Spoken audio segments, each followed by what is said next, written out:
Bugungi videomizda shu Latviya Schengen talaba vizasida asosiy qanaqa savollar uchraydi, shu bo'yicha biz qisqacha qilib tushuntirib o'tamiz. Birinchi bo'ladigan savollardan bu o'zing to'g'ringda aytib ber deydi. Tell me about yourself yoki tell me what's your name deb mana shunaqa boshlanadi.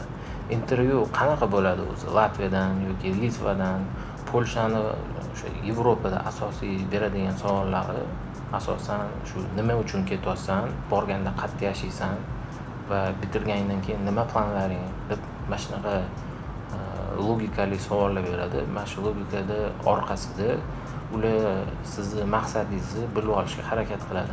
Maqsadingiz yaxshi bo'lsa, ularga yoqsa, sizga o'sha Schengen Latviya vizasini beradi. Agar yoqmasa, shubhali tuyulsa, sizga rad javobini beriladi.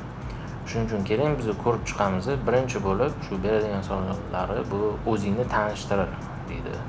Shu tanishtirganingizni meni ismi, familiyam shu, yoshim shunaqa, mana shu Latviyaga palonchi pistonchi o'qishga topshirganman, shu sohada o'qishga ketmoqchiman deb to'liq, chiroyli qilib o'sha savollarga javob berishingiz kerak bo'ladi. Asosiy savollarini shu oldin qayerda o'qigansan, o'sha tarixingizni so'raydi, hozirgi qotganligingizni so'raydi va o'sha kelajakda nima bilan bitishini ular shu narsalarni bilmoqchi bo'ladi. Birinchi bo'lib beradigan savollardan shu what's your name, tell me about yourself, what's your plan to go to Latvia deb mana shunaqa savollardan boshlaydi.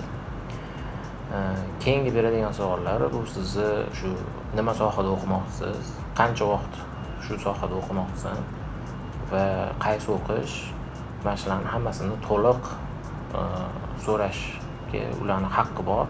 Shularni to'liq qilib javob berishingiz kerak bo'ladi. Keyingi shu asosiy narsa mana shu Latviyaga vizaga topshirayotganingizda shu bilet bron, gostinitsa yoki yotoqxona broni, o'qishdan tegishli dokumentlar, asosiy savollar mana shu rezumengiz, mashina bo'yicha kelib keladi.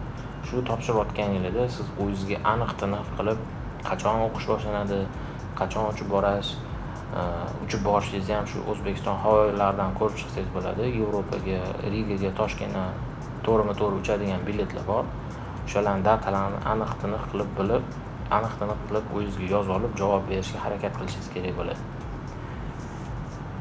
Keyingi asosiy, agar shu savollardan o'tib yaxshi aniq qilsa, asosiysi o'tda yana so'raydigan shu kim sizni sponsor deydi. Who's your sponsoring deydi. Who's your sponsor deb shunaqa savol bilan chiqishadi.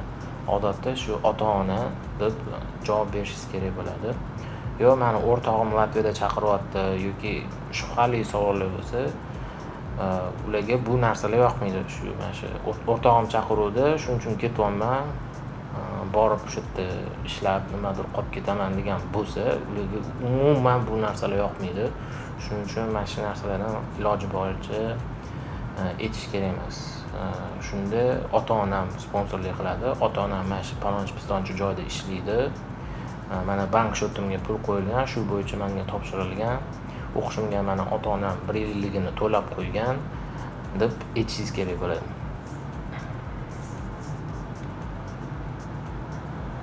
Keyingi savollardan bu o'sha yana tarixga, ular asosan shu sizni tarixingizga qarab, sizni kelajagingiz qanaqa bo'lishini ular ko'rib oladi va shunga harakat qiladi. Aytishi mumkin, qayerda o'qigansan, ingliz tilini qayerda o'qigansan, qaysi davlatda bo'lgansan, nima qilgansan deb so'raydi. Aytsangiz bo'ladi, men shu Dubayga borganman, aylanganman yoki Turkiyaga yoki Qozog'istonga chiqib kelganman yoki Rossiyada ishlab kelganman degan savollar chiqib qolsa, u umuman anaqa qilmaydi. Chunki siz talabasiz, talaba vizasiga topshirgansiz, siz o'zingizni shu talaba sifatida ko'rsatib, oxirigacha shuni vizasini yaxshi chiqadigan qilib savollarga javob berishingiz kerak bo'ladi. Yana qo'shimcha savollarga iloji boricha noaniq javob berishga harakat qilmanglar. Misoli, men 3 yillik bakalavrga shu biznes bo'yicha topshirganman. Borib ko'raman, yoqsa qaytib kelaman yoki boraman, shu o'rtog'im bilan o'sha yerda qarayman. Bo'lsa bo'ldi, unaqa noaniq sifat endi to'g'ri reja bo'lmasa, ular shu vizaga rad javobini berishga to'liq haqqi bor.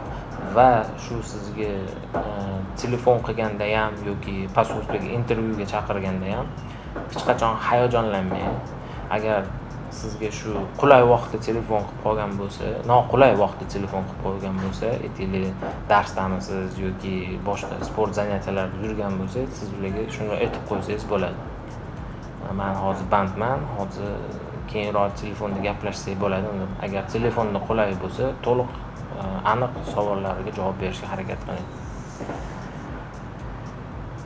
Yana nimadan iloji boricha gapirish kerak emas. Shu Yevropaga borganda yo'qsa qolib ketaman yoki aylanib kelaman yoki borsam shu ish topib o'zimga o'zim evlab ketaman degan narsalar bo'lish kerak emas. Chunki avvalambor sizni sponsoringiz bu ota-onangiz va shu bo'yicha qolib o'zgarish kerak emas va aniq qilib shu ingliz tilida hamma savollari bo'ladi. Shu ingliz tilida qanday savol bergan bo'lsa, ingliz tilida shunday javob berish kerak.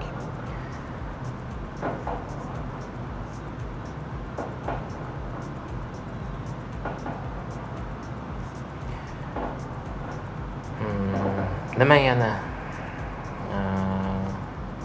aniq javob berish kerak? Bu borganda mana ham o'zimizga yozib chiqqanmiz. Borsam yoqib qolsa, balki qaytib kelmasam kerak degan shunaqa agar javob bo'lib qolsa, ularga ham bu umuman yoqmaydi. Shu ko'proq shu videoni tanishlaringizga jo'natib qo'ying.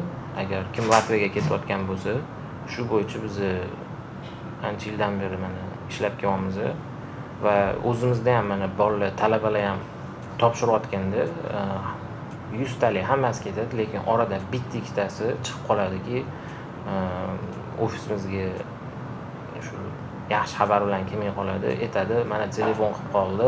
Telefon qilib qolganda men hayajonlanib gapira olmay qoldim deydi ingliz tilida.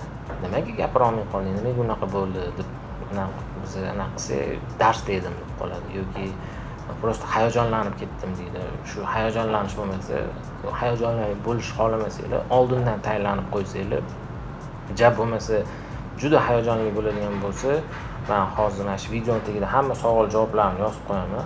Shu savollar bilan javoblarni yodlab oling o'zingizga. Shunda siz aniq hayajon bo'lsa ham kechasi 3 ta telefon qilsa ham 3 ta telefon qilmaydi, soat 9 dan 5 gacha ish vaqtida qiladi. Shundoq javob berishingizga siz tayyor bo'lasiz. Misoli yana bir xil shu logikali savol beradi. Nimaga sen oldin bu sohada o'qigansan-da, meditsinada deydi. Endi hozir sen biznes o'qimoqchisan deb qolish mumkin. Endi siz aytishingiz mumkin, shu men medika sohasida o'qiganman, meditsinani yaxshi tushunaman, tajribam bor, lekin men o'zimni shaxsiy brendimni ochmoqchiman. Shaxsiy biznesimni qurmoqchiman. Shuning uchun men biznesni tanladim va o'rganmoqchiman deysiz. Shu yana savollar bo'lib qolsa sizda, agar aniq qilsa, shu pastdagi savol-javoblarni ko'rib chiqsangiz bo'ladi. Agarda siz ham Latviyaga o'qishga topshirmoqchi bo'lsangiz yoki Yevropa boshqa davlatlarga topshirmoqchi bo'lsangiz, bemalol Maystarchiga aloqaga chiqib, ofisimizga tashrif buyursangiz bo'ladi. Rahmat. Sog' bo'ling.